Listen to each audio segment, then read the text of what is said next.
Another big talking point in the Nebraska legislature as it hits the floor. 6 News' Marla Lundak reports more than a dozen senators are hoping to see a school transparency and parental bill of rights make it out of committee. Tuesday afternoon, the Nebraska legislature's Education Committee will hear testimony on a bill that aims to create a parental bill of rights.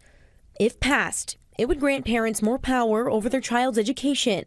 This doesn't seem to be about children at all. Bridget Donovan spoke with 6 News when the bill was first introduced. She's the former president of the Omaha Education Association. It seems to be about arousing passions along political lines, possibly in adults, but very little to do with actually educating students.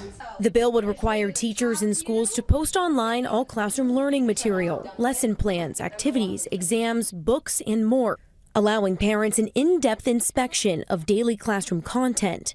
The Omaha Education Association calls the requirement egregious in a statement to 6 News.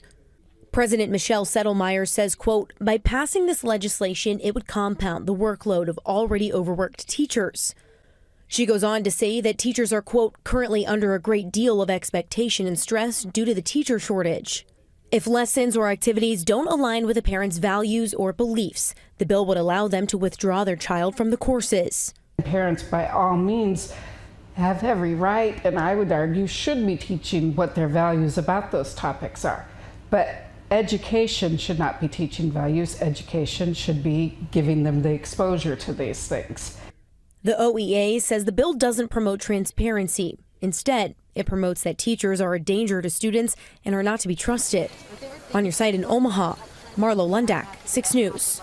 6 News reached out to Senator Merman, who introduced the legislation, for comment. We have not received a response.